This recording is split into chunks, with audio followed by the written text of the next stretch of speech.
Okay, technical glitch. Let's try this again. Hopefully the intro plays.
And welcome everyone to another adventure on Writing Through the Unknown. I'm your host, Michael Koff, and tonight's guest is a very special guest, and I am so grateful to have him on. I had the privilege and honor to not only MC him at a conference, but to listen to his presentation. And I have to say, you all are in for a huge treat. He has so much knowledge and is so nice. And so I'm going to stop singing his praises and I'm going to allow him to introduce himself to you all. And so with that, I'm going to turn it over to the one, the amazing, super informative Samuel Chong. Hi, thank you, Michael, for having me here. As you mentioned, I'm a lawyer in California, and also I've been a certified court interpreter and a Chinese translator in California. But my main interest is the esoteric knowledge and also the disclosure that we are not alone in the universe. I've been researching and investigating a lot of the paranormals, including the Bermuda Triangle, ghosts, and who and how the Great Pyramid was built. A lot of interesting things that people have been wondering about. But I found the answers through this book, A Theory About Prophecy, which I think connects all the dots and answers all the questions that you may have. That's really cool, and thank you for sharing that. And is the book still in print, or is it one of those where they've taken it off the shelves because it's too informative and they don't want the information getting out there? Well, it is still in print in the US and also in the Western world, but in China, when it was published, the government removed a few sentences because of the censorship over there. And a lot of people normally don't want this book to be read by the people, by the mass, because it actually advocates peaceful, nonviolent resistance against the tyrannies in the world. Which is much needed right now. And I know you most likely have been asked this many times, but if you'll indulge me, I'm going to ask anyway. How does a lawyer and a court interpreter get into the esoterics and all these topics? Was it just you stumbled on the book, or did you have an interest before the book? I actually had an interest before the book. I had a fascination on everything unknown, including the things that I mentioned, the Bermuda Triangle, the pyramid, and life after death, near-death experiences, reincarnation, and also some of the things that are not explainable. For example, I've been researching people who have ESPs, extrasensory perceptions, or special abilities to see through a person's body and to predict the future. And I did a lot of research on that, and I think this book answers a lot of the questions. And also, as a lawyer, I want to really convey such messages to my colleagues or my peers who really need such a spiritual message, because they actually want to earn a lot of money and make a living out of the people. But I think um, the purpose of life is not financial, not materialistic, but spiritual. We should follow the teachings of Christ to be spiritual, as well as the Ten Commandments in the Old Testament of the Bible. And because when we die, we do not take away any of the wealth that we accumulated. We take away the spiritual lessons. That is beautifully said. And with that, I'm kind of curious because I don't think we covered this in your presentation at the conference, but what is your thoughts on who did build the pyramids and how? Well, it was actually built by people who had knowledge, ancient knowledge, actually from ancient civilizations that disappeared. We did have two continents that existed in the ancient past, one of which was Atlantis, and the other was Lemuria. Lemuria existed in the Pacific Ocean, and Atlantis existed in the Atlantic Ocean. And it was a very wise and learned person from Atlantis called Thoth who built the Great Pyramid in Egypt. He was not a god as what the Egyptians now believe. He was just a regular person, but he had the knowledge to use anti-gravitational technologies and supersonic vibratory systems to cut the huge stones in a very precise manner. He was able to align the stones precisely so that the pyramid was used actually as an energy center, because it was able to capture the cosmic and terrestrial energies. The pharaohs, ancient pharaohs of Egypt, knew how to use it correctly, so they sat in the king's chamber and meditated and communicated with people on different planets. Um, and also, they were able to use it to make rain, as archaeologists agree. About 10,000 years ago, the Nile region was pretty fertile with a lot of rainfall. And this is actually one of the reasons why there were a lot of rains in that region in the ancient past, because they were able to use the pyramid to make rains through projecting a kind of energy into the sky so that clouds would be able to form. Do you think Thoth had ET technology that allowed them to build this structure the way it is? And my other question is, because it was built by Thoth, is that why there's no hieroglyphs inside the pyramid? The first question, we all came from different planets originally. For example, the blacks and the yellows came from a planet called Baccaratini, according to the book Theoba Prophecy. The Caucasians came afterwards, and the ancestors of the Polynesians came later and landed on the continent of Lemuria, and then they migrated. Some of them migrated to Atlantis, and Thoth was actually one of the people originally from Lemuria who was able to build the pyramid in Egypt. And to your second question, I think people need to realize that the pyramid was actually used as a tool to capture the cosmic terrestrial energies, and not to commemorate anyone else, or used as a tomb for the pharaohs.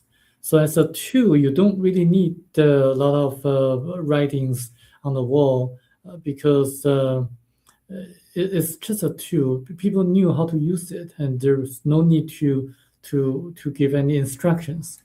And I think that's probably one of the reasons why there are no heligraphs on the walls. But what you said could be correct as well. It could be another reason.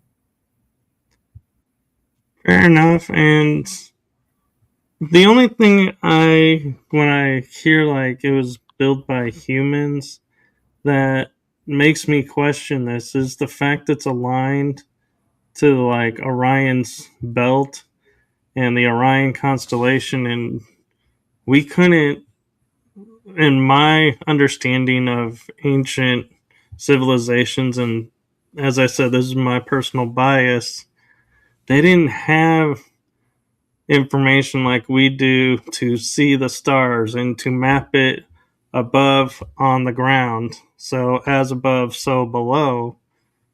So, how did these pyramids end up lining up with the constellation? Well, the people, the builders in the past had the knowledge. They knew how the stars were aligned, and they were able to use these ultrasonic vibratory systems to cut the stones, but also use anti-gravitational technologies to align the stones in a very precise manner. So it's actually, if you think about it, it's actually pretty easy to do once you neutralize gravity.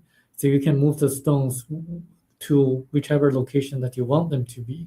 So I think, and they definitely knew where the stars were, like how the stars were aligned, um, because back then they observed the stars and the planets, and they definitely had the knowledge how to make the pyramid align with the stars.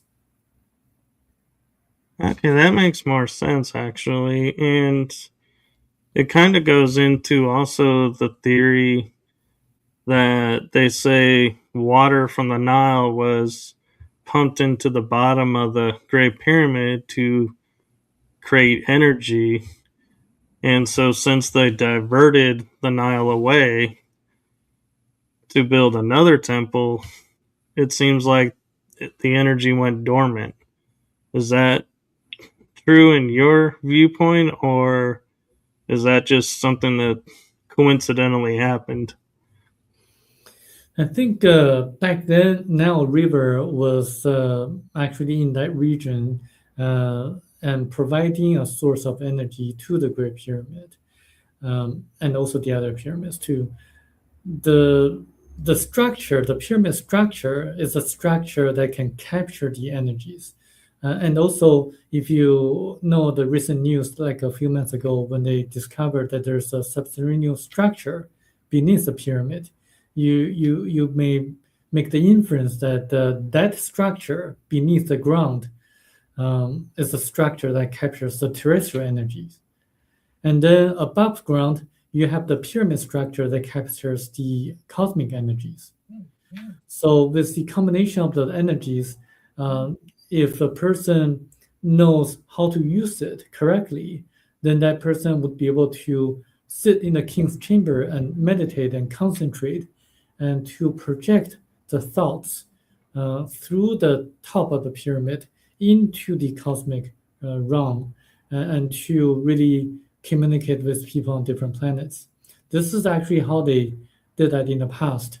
And I think among other knowledge or facts, people can make the inference that there are a lot of things that we can uncover, either from the pyramid, but also or from the Sphinx, because there are chambers beneath the Sphinx that can be opened.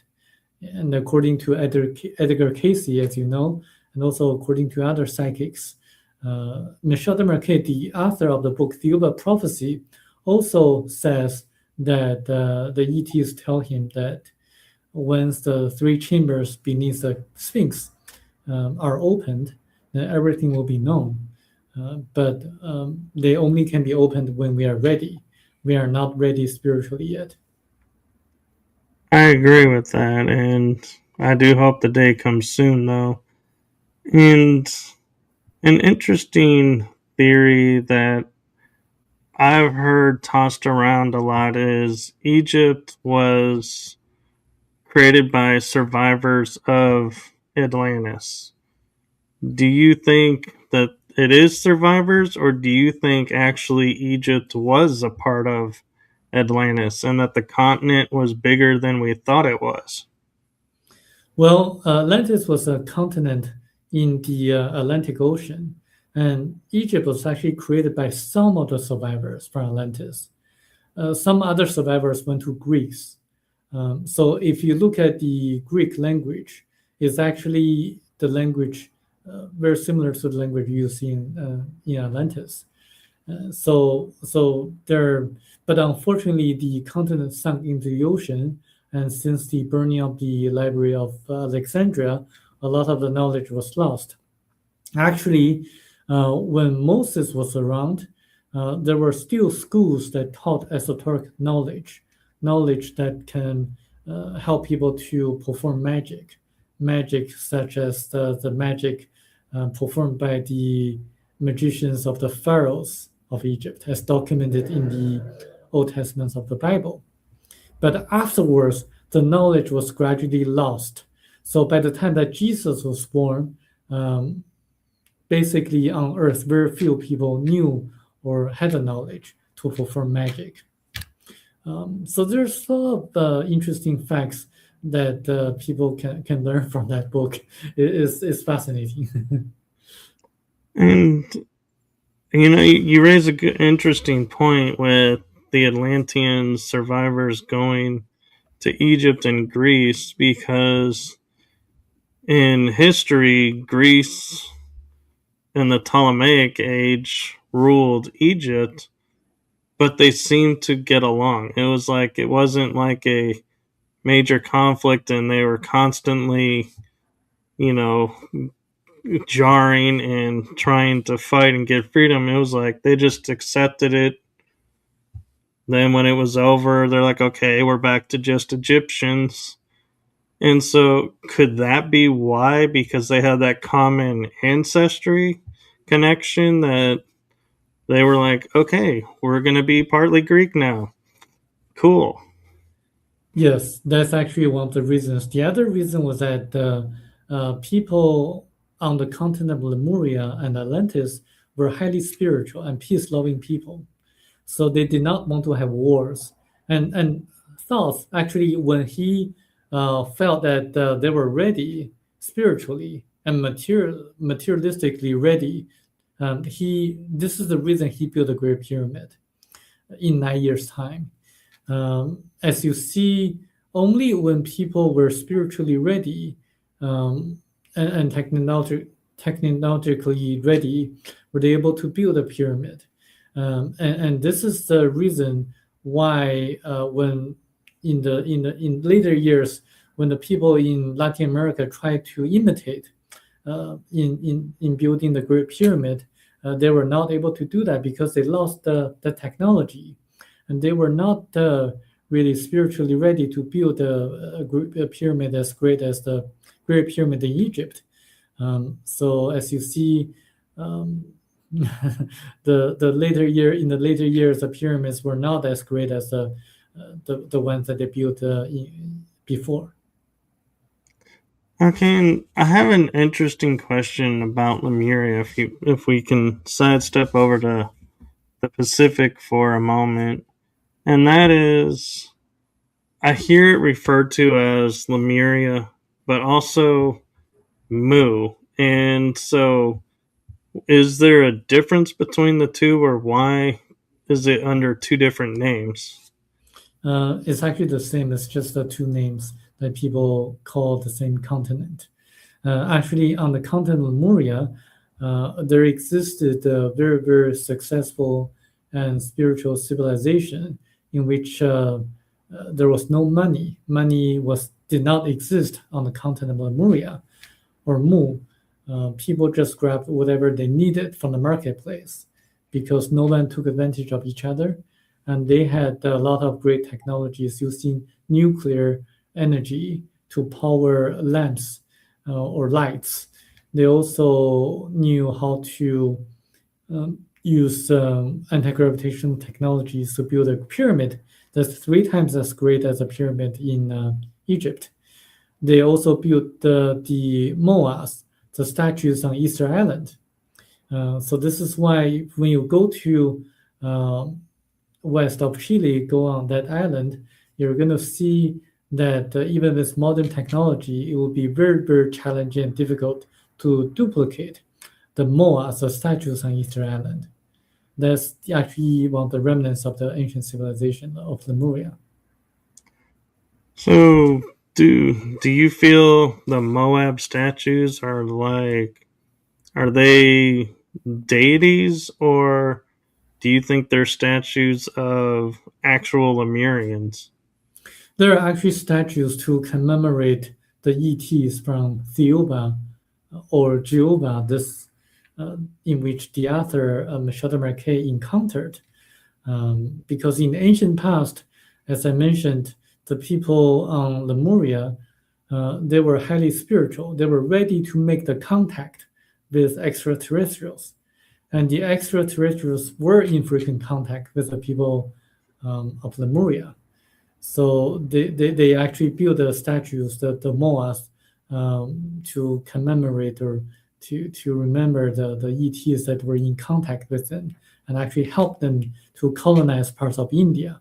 So this is why when you look at some of the paintings in India, you see a lot of gods and goddesses who appear to be on chariots of fire, or maybe they appear to be either not male or not female. They're kind of like gender neutral. So there's a reason for that. If you read the book, you're going to realize the reason for that.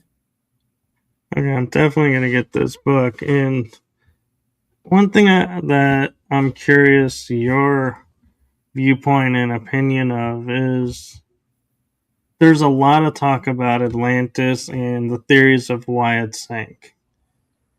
But when you ask people about Lemuria, they just say it sank. Why is Atlantis more like controversially sought than Lemuria? One of the reasons was that on the continent of Atlantis, there existed a race that's the Caucasian race, and there are a lot of legends and stories on how what happened to that continent.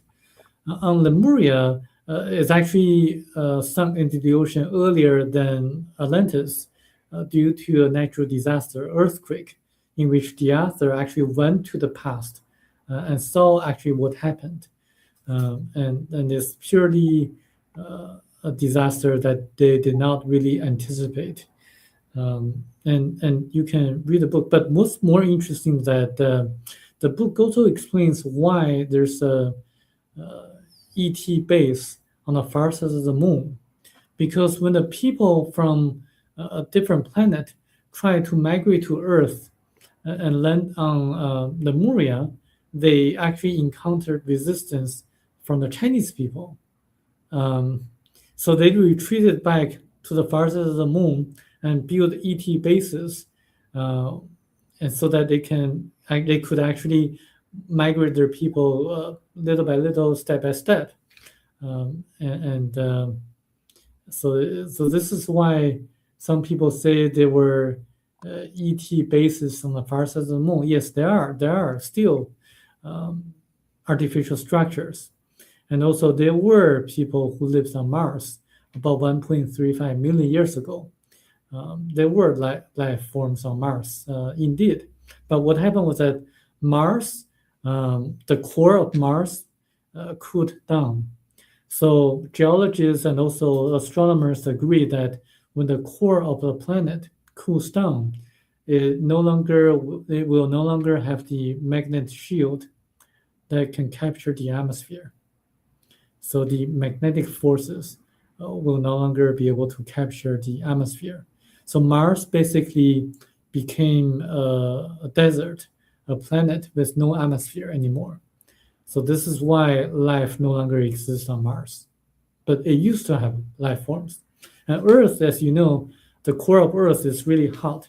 the movement of the core, the liquid form in the core is the cause of the magnetic shield of Earth. This is why we have the atmosphere, but Mars doesn't have it anymore.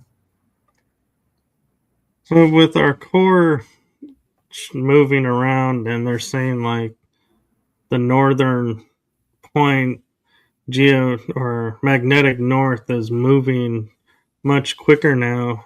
Does that mean our core is cooling down and our atmosphere is going to shift, or does, in your opinion, the fact that the cores alternate, they do that naturally, and we're just kind of fear mongering that it's going to be total devastation? It definitely shifts, but the ultimate demise of Earth is not going to be the cooling down of the core. Well, I mean, the people on Earth is we are going to be facing another catastrophe, actually several. One which is that we probably, if we don't change the ways how we live nowadays, we're going to destroy it ourselves. That's the most danger that we're facing nowadays. We need to be more spiritual. And the other danger is that our moon, is actually moving um, sooner or later that is going to strike Earth. And this is actually proven by Avi Loeb, the Harvard astrophysicist.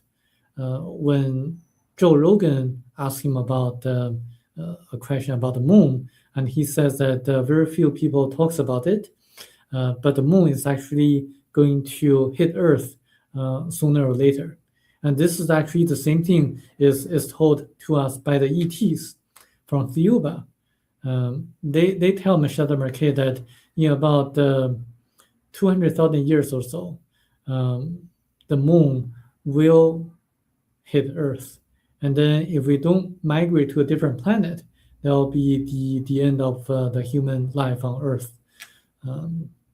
So before the core of Earth cools down, we are going to be facing several natural disasters.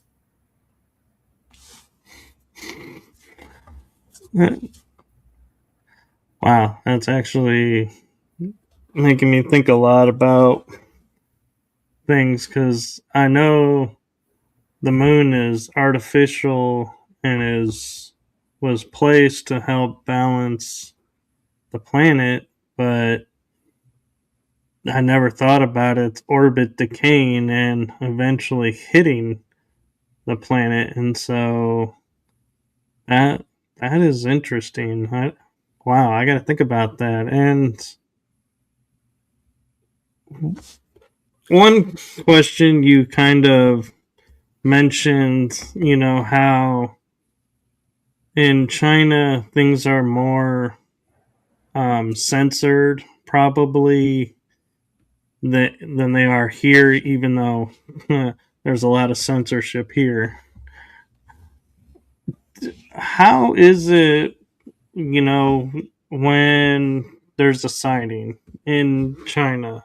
Does the government say, like they do here, "Oh, you saw a weather balloon. That wasn't anything," or are they more open about the UFOs?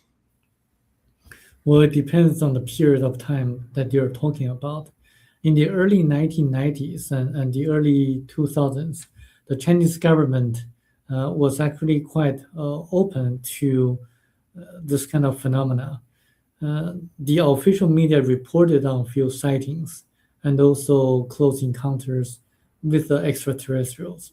And they are actually well documented, and there are investigators who performed psychological examinations on a person who claimed that to have contact with the ETs, also lie detector tests as well.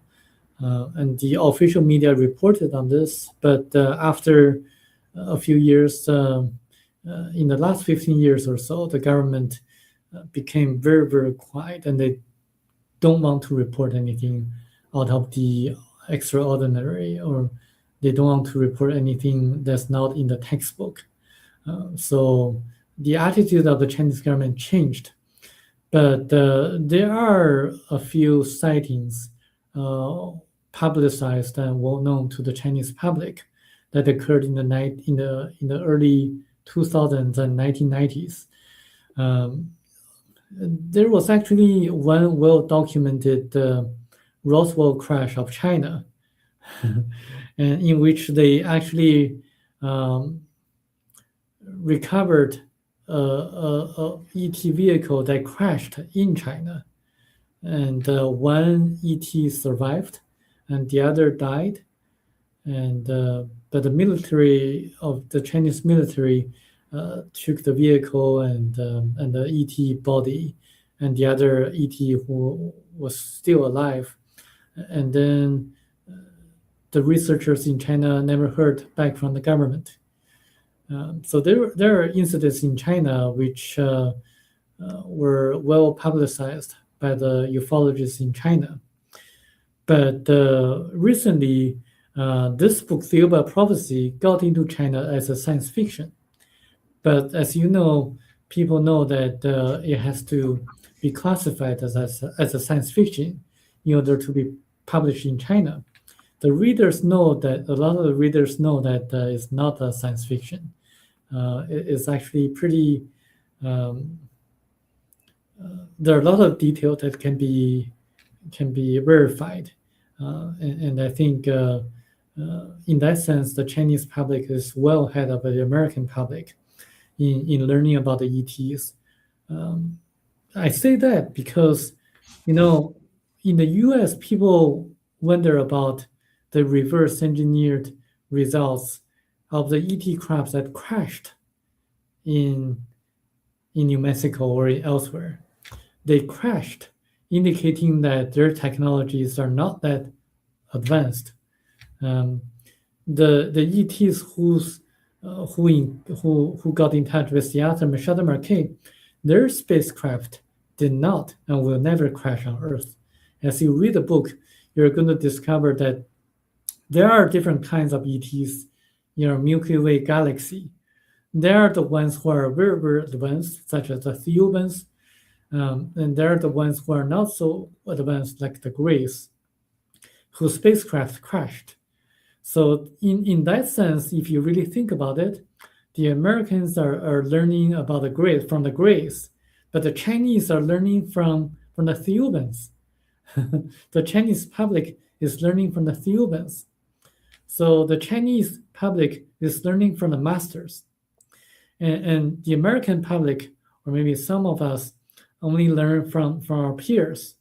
So you see the difference. So I've been trying to help the American public to become more aware of the masters of the ETs, and to learn from the ETs whose spacecraft did not and will never crash on Earth. So I wonder, is that why perhaps in optics China is late to the space race? Where we had in the 60s and 70s and 80s US versus USSR, the Soviet Union, which is now Russia, for the newer generation who won't understand what we're talking about when we say USSR. And because we were learning and backwards engineering from the Greys, that we raced to get into space faster, where China was like, yeah, you guys go ahead and race out, and you guys are going to have all these issues, and we're going to go into space the right way. And that's why it took longer for people to hear about China entering space. Well, if you noticed, I did not say the Chinese government is learning from the masters. I'm saying the Chinese public is learning from the masters. The Theobans are not working with the Chinese government. There's a difference between the government and the people. And I emphasize that because the government is doing their own thing. And if you look at the great revolutions of the world, they all came from the people, the mass, because the revolutions will only be able to last longer when they have the support of the people. So I say that the Chinese public is learning from the masters. I'm saying that the Chinese public, the Chinese people, are gradually waking up. I'm trying to encourage the American public to wake up as well and not to be dwelt on the graves because their spacecraft crashed. The Americans are not really learning from the masters, I mean the public.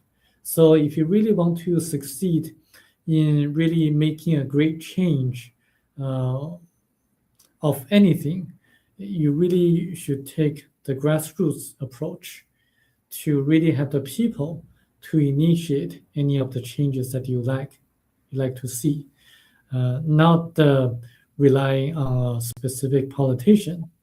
A lot of people give a lot of high hopes to Bill Clinton to disclose that the government was in touch with the ETs, but he didn't do anything.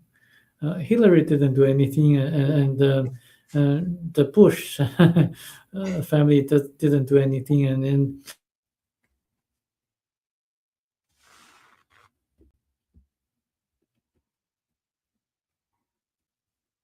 I think we froze.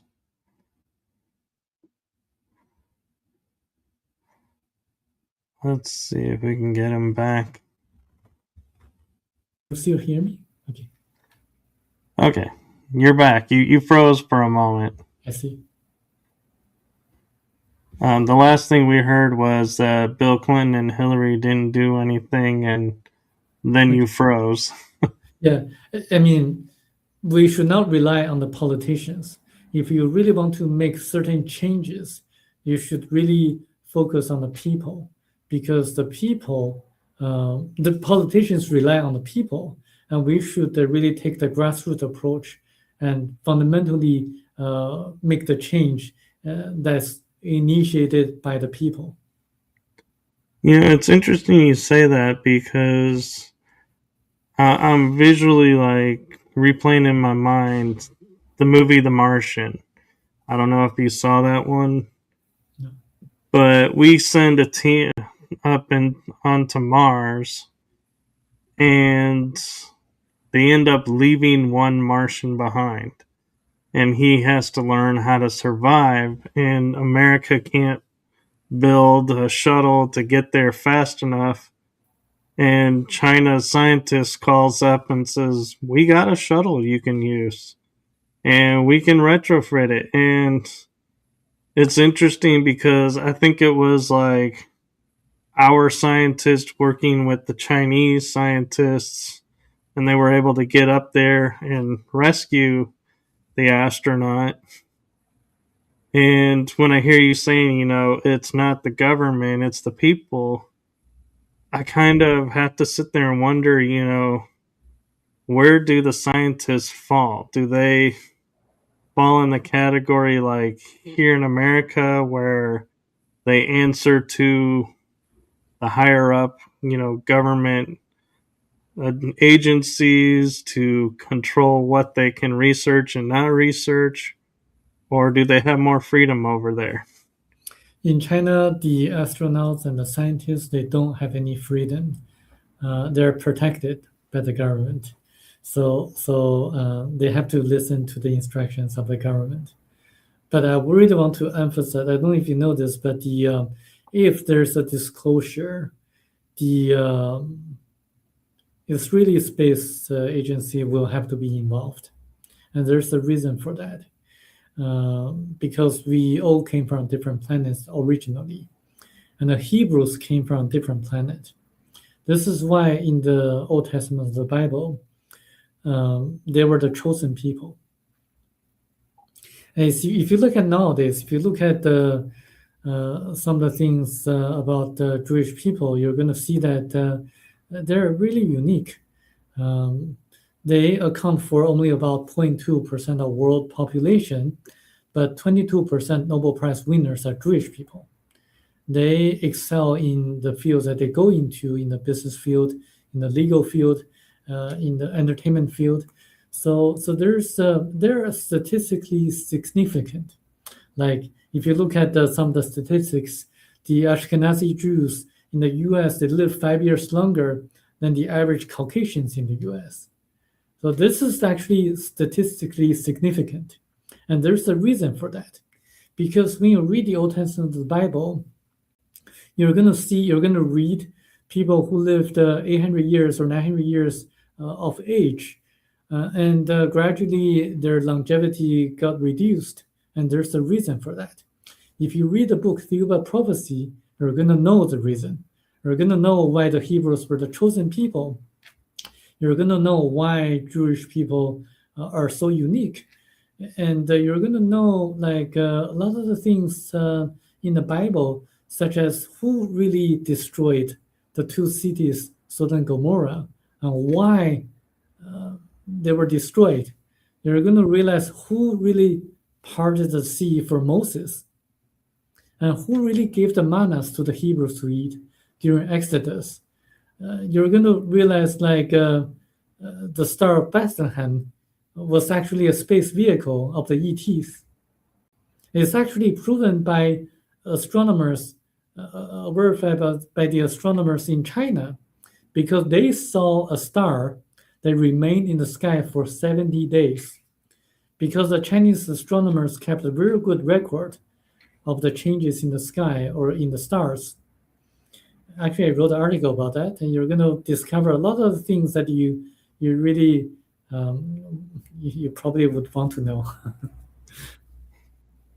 No, that's true. And the one thing that I'm curious your thoughts on too is, as we're talking about disclosure and everything, is a lot of people are saying like religion will not survive the disclosure movement because there's so many, I don't want to say lies, but disinformation or misrepresented information that's come through the religious orders over the centuries, that when disclosure comes, that's all going to be revealed. And it's like, I feel like it's going to be humanity is going to turn their back on it. Do you think that's the future of what's going to happen with religion and disclosure, or are people going to find a happy medium with it? I think it really depends on how the current organized religions transform themselves.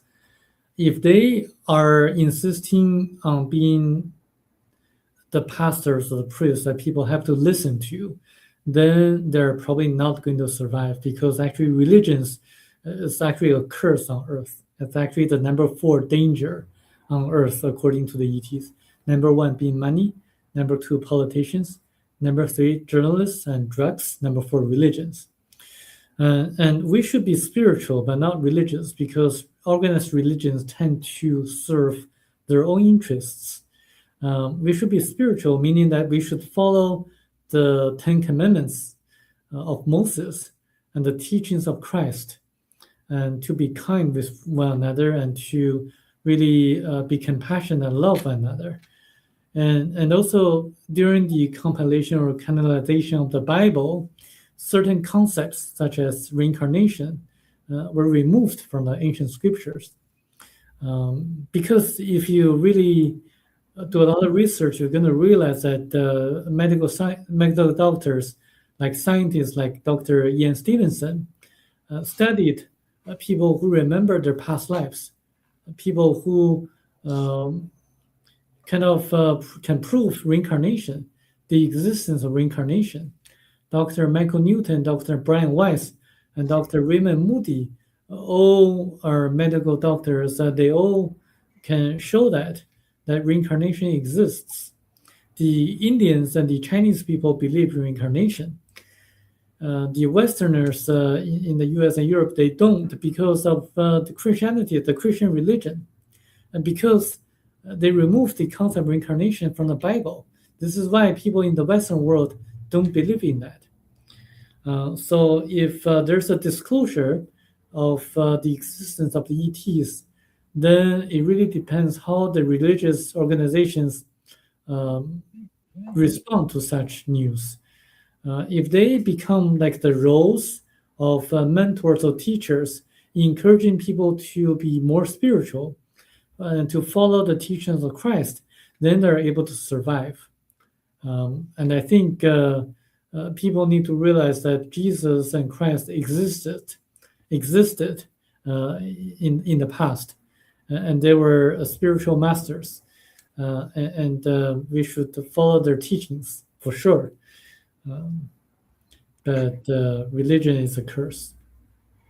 I agree because it, from my research and personal studies, I found that metaphysics and spirituality are like unity, where religions are like you're either Catholic or you're Roman Catholic or you're Protestant or you're there was no unity. Everybody was fighting against each other, and it's like, what is going on here?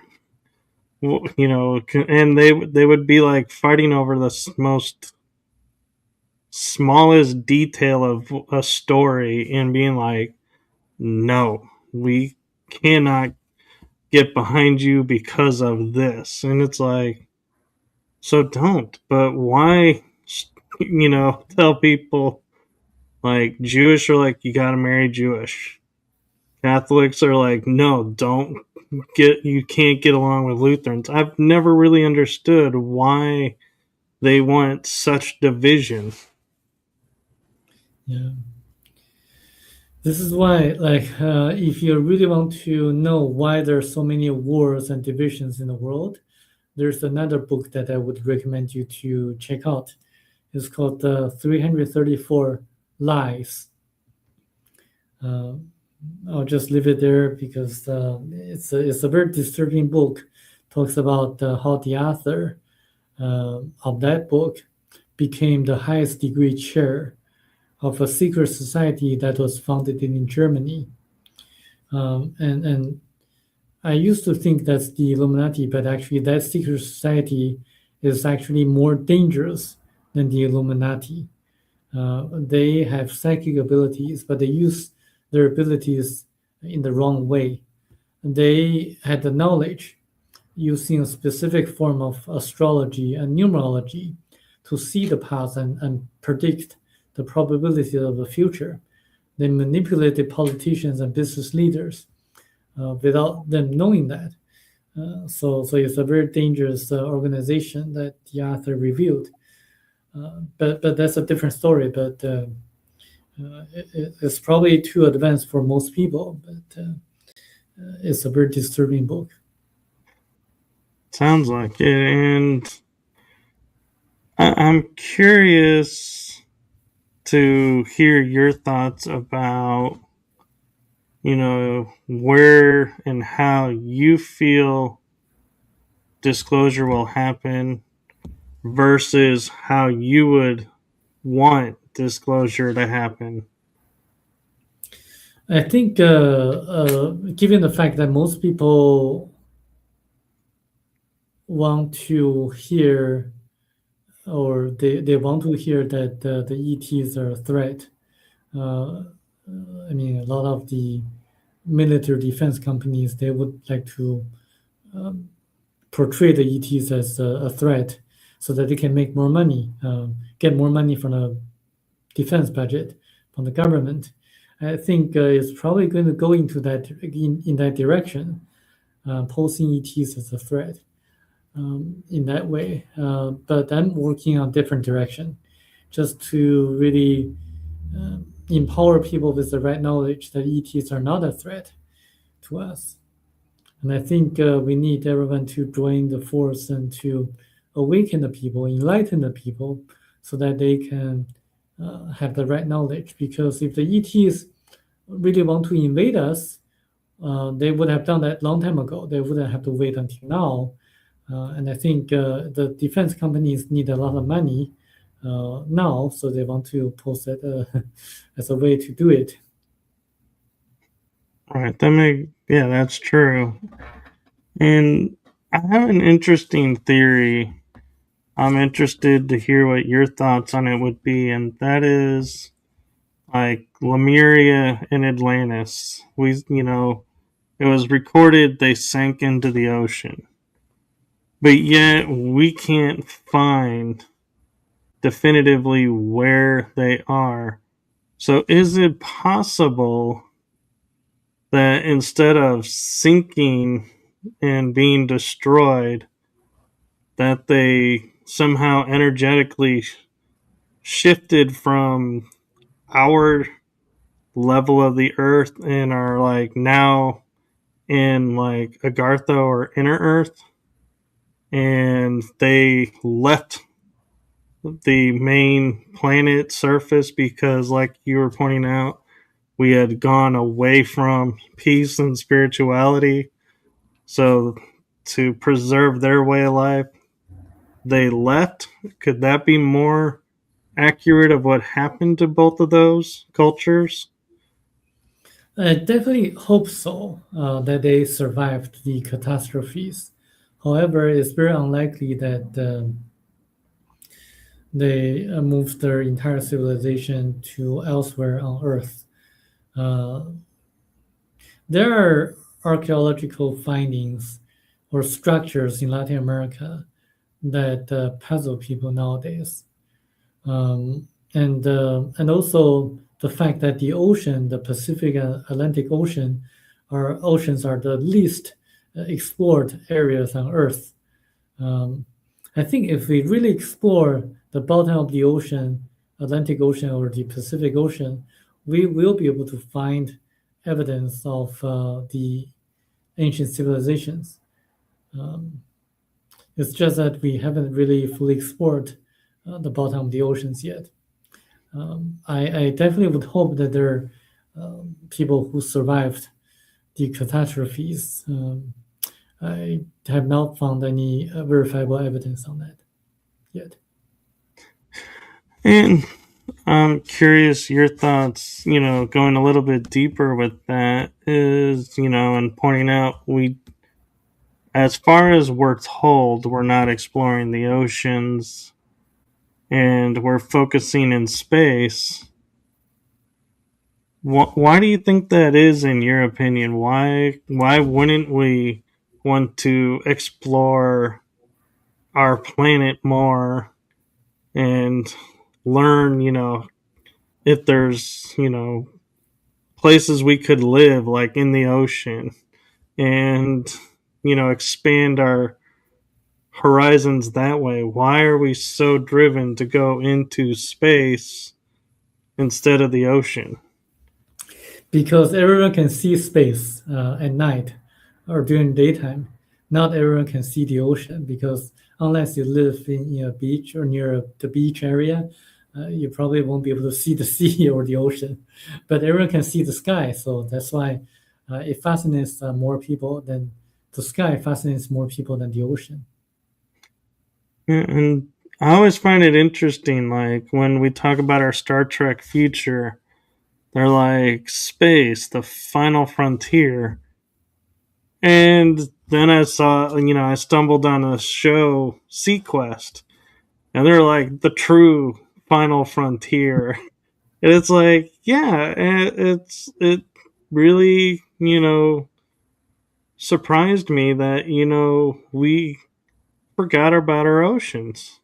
And so I wonder sometimes, do they know what's in the oceans and that's why we're not going and exploring, because they don't want what's in the oceans to be known, versus if we go into space, we it's like, well, we they can cover up more of what's in space cuz not everybody has the technology to go into space.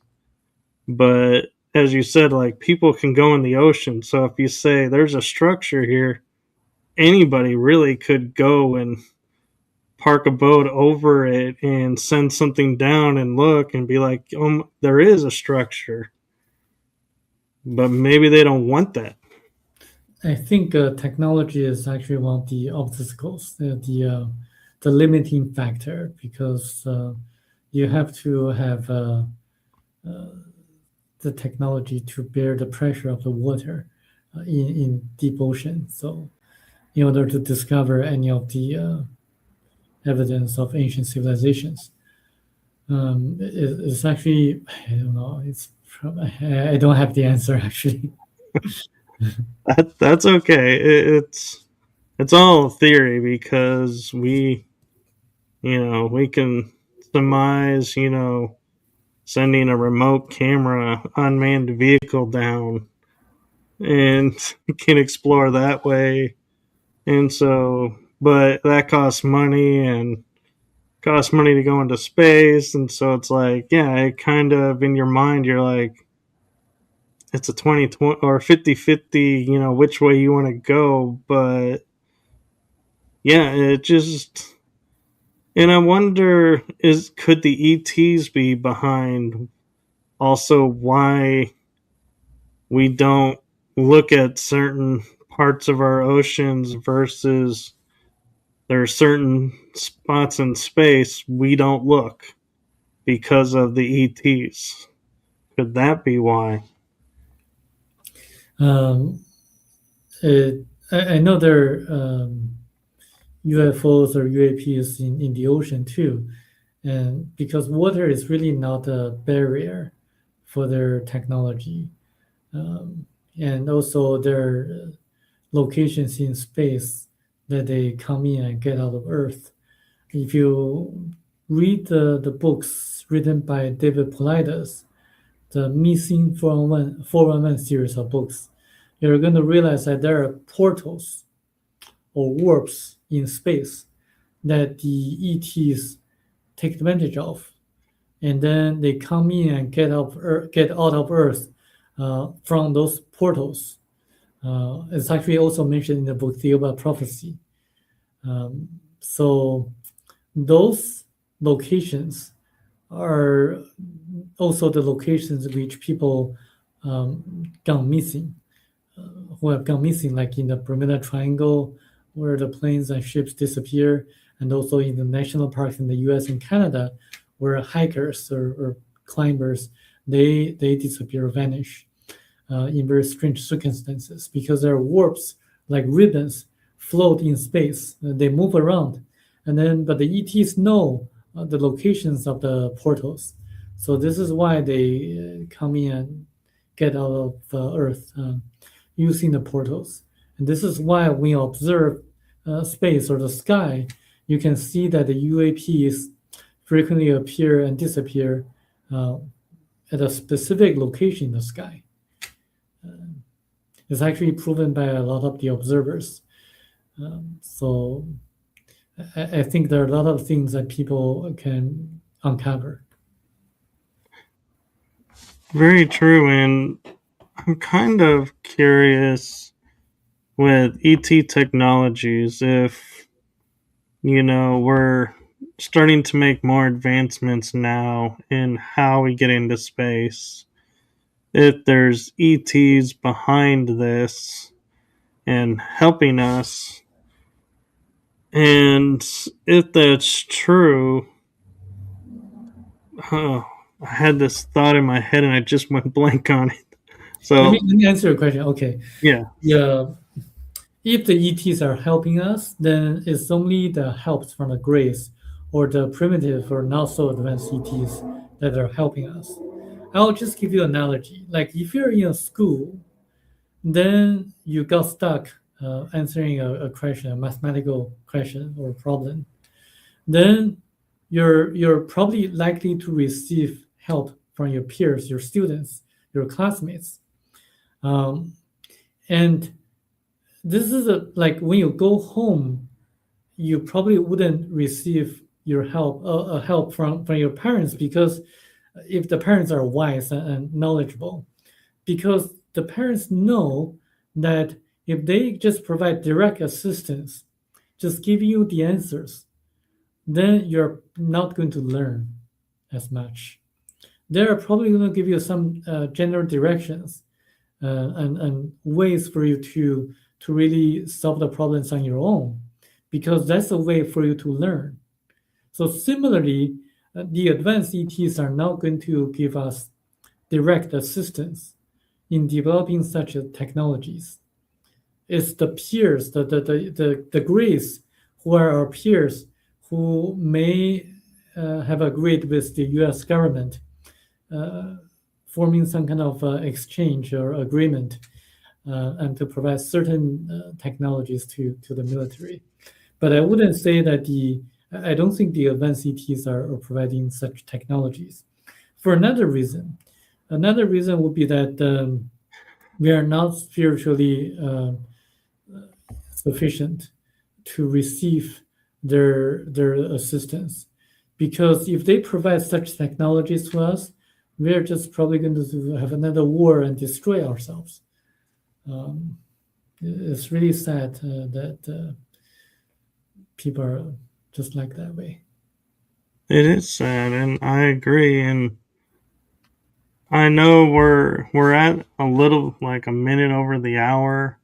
Do you have time to talk some more, and or do you need to go? I want to be Yeah, respectful of your time. yeah, we can extend. We can, yeah, continue. Okay.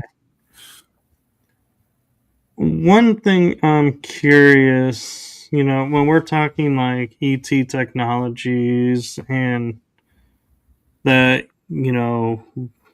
are being talked about coming, like I'm sure you've heard the term medbed, which is supposed to be quantum holographic interface, which is supposed to heal our bodies and restore us to our normal lifespan, not the short lifespan we've been created to.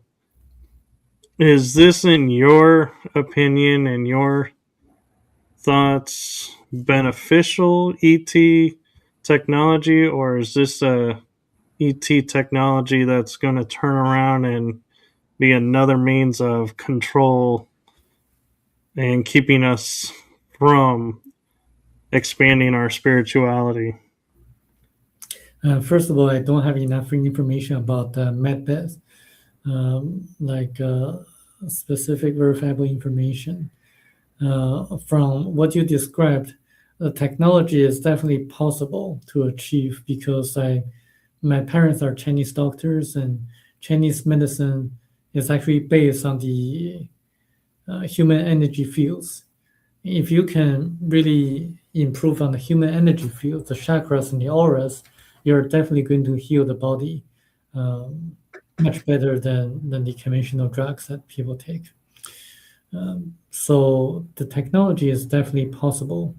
Will the ETs directly give the technologies to us? I don't know. If they are really trying to help us, they would probably provide the knowledge to us, so that we can develop medbed ourselves uh, through the knowledge through the knowledge that they provide to us, or maybe kind of insinuate to us.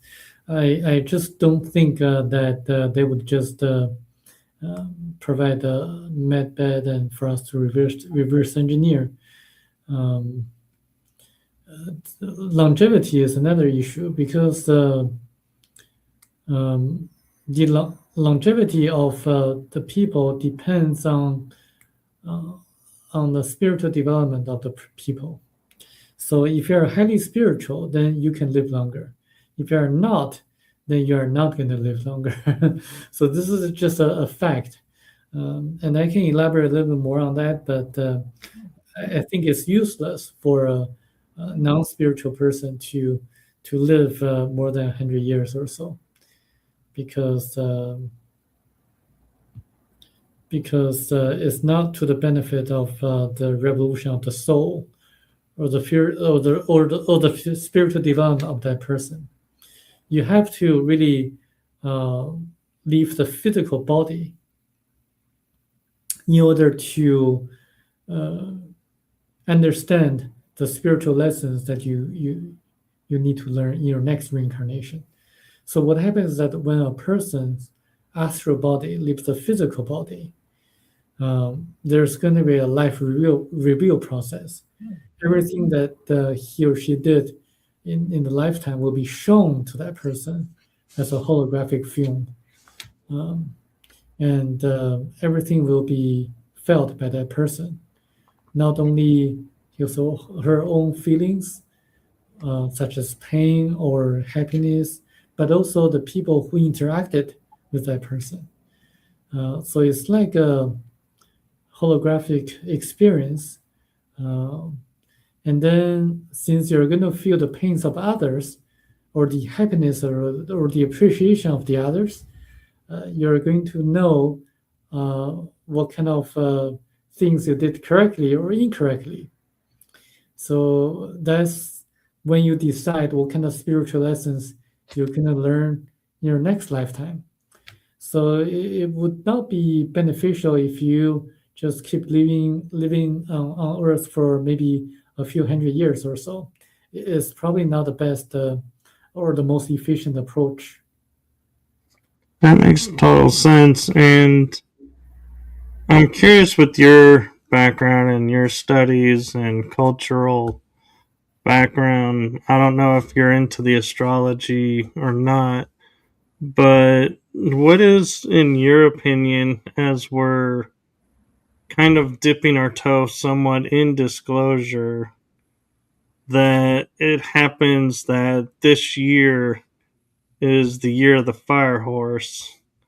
Is there significance to that and kind of guidance and, leading to the more spiritual side through the fact that we're in the year of the fire horse, or does that just coincidentally just happen and they're not really related?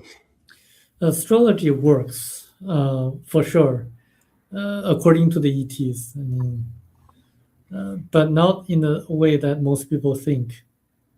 So we have electromagnetic fields or electrons on Earth, um, and the stars and planets influence the electrons or electromagnetic fields of electrons. And so when a person is born, or when like a specific moment of time uh, occurs, there are certain aspects or tendencies of the electrons affected by the stars, the locations of the stars and the planets. So it's the aspects or tendencies of the electromagnetic fields of the electrons that tend to have specific influence on the actions of the people on Earth.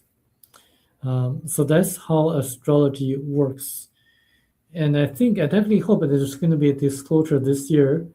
And I've been pushing so hard for people to read this book, Theoba Prophecy, because it talks about the author's encounter with highly advanced ETs, the ETs who are more advanced than the Greys, the ETs who have been watching over us throughout history of mankind on Earth, as documented in the Bible, the Old Testaments and New Testaments of the Bible, and I think they have been acting as our mentors, helping us, giving us nudges from time to time to develop our spirituality. And you can read this book as a science fiction or as a fantasy novel. It's a very good read, and it's a page turner. But you can get a lot of things out of the book because it has a lot of practical advice or practical values. For example, it emphasizes that one of the most overlooked sentences in the Bible or teachings of Christ from the Bible is that the kingdom of God is within you. When you have challenges in life, you should look inside for answers. Look inside and follow your intuition, follow your gut feelings when you have difficulties to decide one way or another. Also, it tells you how to improve your health from a different perspective. So there are a lot of things in the book that are gems or practical advice that can give you a lot of values. Actually, reading the book has been my best investment in my entire life.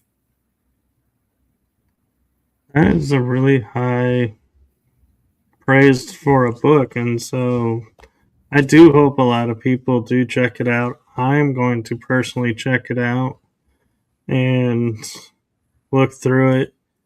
And I just remembered a thought that I was going to ask you earlier in the episode when we were talking about reincarnation, and my mind just reminded me, and that is, in your opinion, why do some people believe past lives are possible but reincarnation isn't?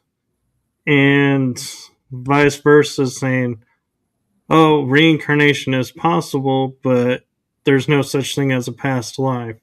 To me, you can't have one without the other. But I'm curious if you've come across that and your thoughts behind that. I agree with you. They have to coexist in order to make sense, common sense. We constantly evolve spiritually through the different reincarnations. Actually, the author Michel was taken into his past lives. He was shown his past lives. So in each of his past lives, he had a different spiritual lesson to learn. And we do that all the time too. I mean, we evolve, and we actually reincarnate not only on Earth but also on different planets. Some people have young souls, some people have old souls. So this is probably why some people do not realize that reincarnation exists. Some people immediately know from the knowledge accumulated from of their past lives that reincarnation exists.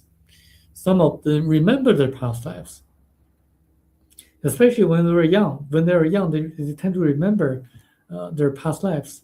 So it's quite evident. It's quite to me it's it's quite easy for people to know that reincarnation and past lives exist. Thank you, and I agree. And one thing that I find that's very interesting is I've heard a lot of people talking about as we're spiritually growing and shifting that, like, we're going to do away with the Julian calendar system and return to a lunar calendar system where we'll have 12 months of 30 days.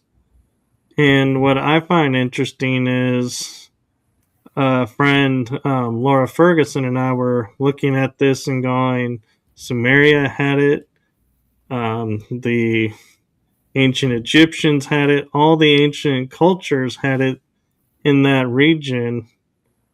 But as I studied Chinese history, I don't know if I learned or remembered how China's calendar system works. And if we did go to a lunar system, would that more align with the Chinese calendar system? Because I know it's based on the stars, but that's about all I remember of it. The traditional Chinese calendar system is based on the lunar system. And in the past, we had everything was documented in the lunar system. Nowadays, because of Western influence, we use both actually. Okay, so do you think that that's going to help us spiritually, that we're going to be leaving this man-made system of time and returning to a more natural lunar time, even though I can't really say the lunar time is natural because the moon wasn't always there, so it can't really be natural. I like to ask you, like, where did you get the information that the moon wasn't always there? Because you're absolutely right. According to the ETs, that the moon was actually captured. The moon did not exist on Earth back 1.35 million years ago. However, like I would say, I forgot the number of the exact year, but just a few thousand years ago, or maybe longer than that, moon appeared and it was captured by Earth. Um, and you can use artificial to describe the moon, because it's inherently different from Earth. However, like I would say about, oh yeah, I remember. So back about 250,000 years ago, the moon was captured, at least from that time. So they were. So where did you get the information that the moon wasn't there a long time ago? I actually was reading some indigenous North American tribal cultural material, and there's references to when the moon arrived in some ancient Greek texts. And so that's where I was like, in my mind, I was like, okay, if the ancient Greeks are the only one on the planet that said, yeah, there was a time before the moon, I'd be like, maybe that's symbolic, but the moon was really there. But when another bunch of cultural tribes on the other side of the world sit there and say, oh, there was a time before the moon, I'm like, wait a minute. We got two different sides of the equator, or not equator, but hemispheres talking about the same thing. There's got to be something to this. And so that's where I was like, okay, the moon didn't break off of the earth as we're told in science class and hasn't always been there. Right.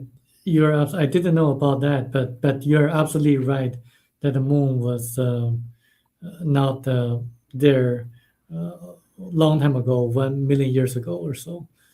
Um, and people in ancient civilizations knew about this. Yeah. So the legends, yeah, say so. And so I'm curious, as you mentioned the moon was captured and brought here.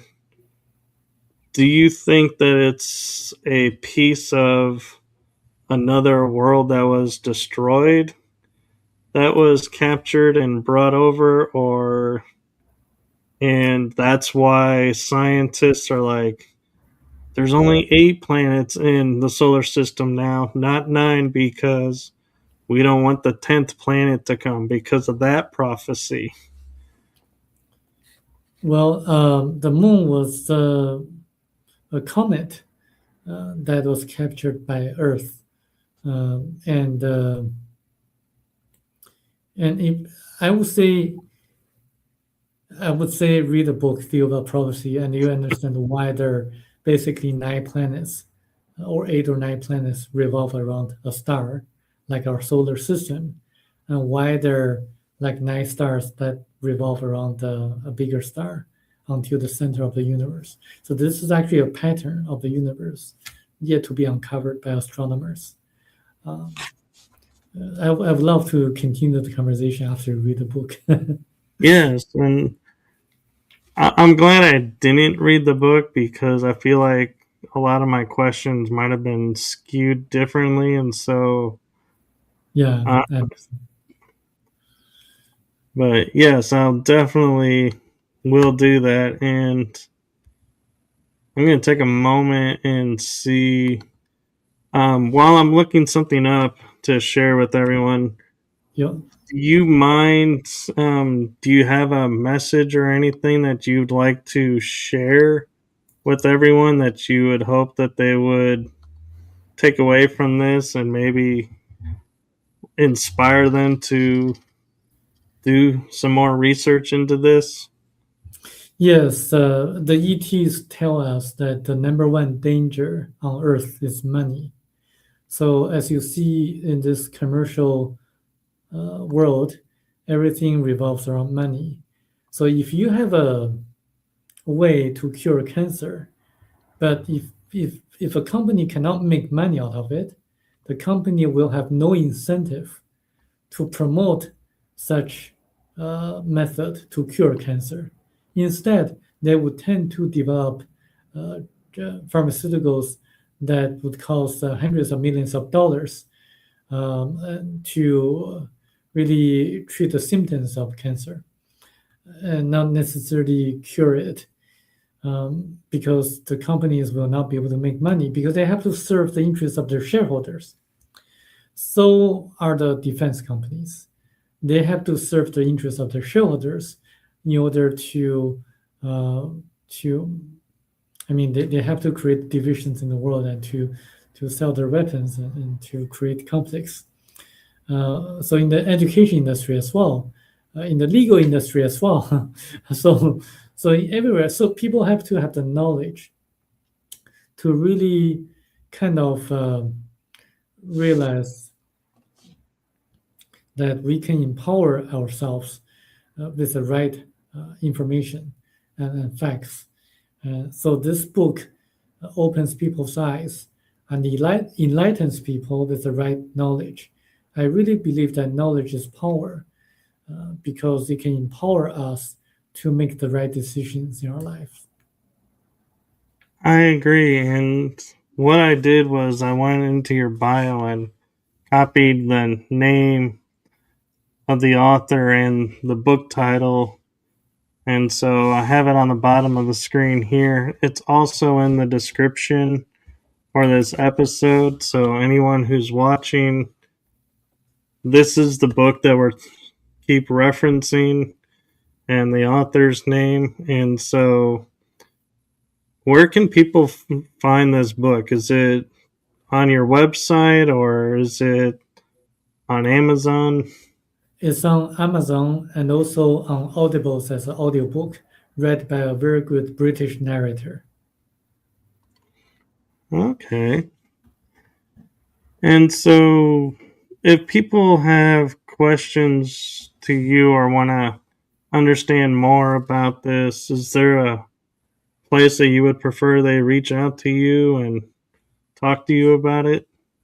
I would prefer they reach out to me on LinkedIn uh, or on Facebook.